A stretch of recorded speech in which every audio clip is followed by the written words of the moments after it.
vítězství dnes byl Luboš Kalouda. Svůj první gól dal také vinou chyby Davida Limberského, který mu, jak se říká, namazal do šance a Kalouda levou nohou, ač je to vlastně pravák, tak srovnal na 1-1, přestože si brankář Grigar sáhl na míč.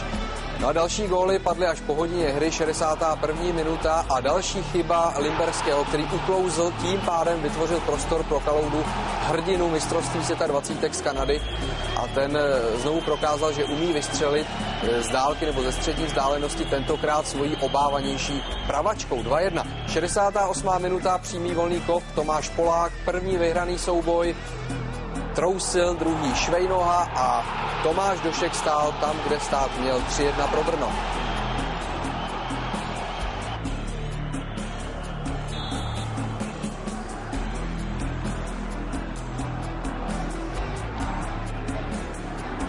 Sparta ještě dramatizovala situaci v 87. minutě.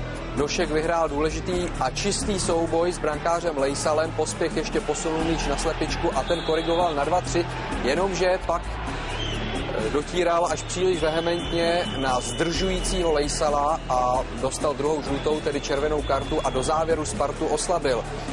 Brno pak ještě přidalo gólovou a vítěznou pojistku. Tomáš Polák, už ho chytali křeče, se vlastně schýbal, ale pak se k němu míč vrátil a on ze stoje trefil à la Ronaldinho na 4-2. Takže vítězství Brna 4-2, Sparta dostala 4 góly, Brno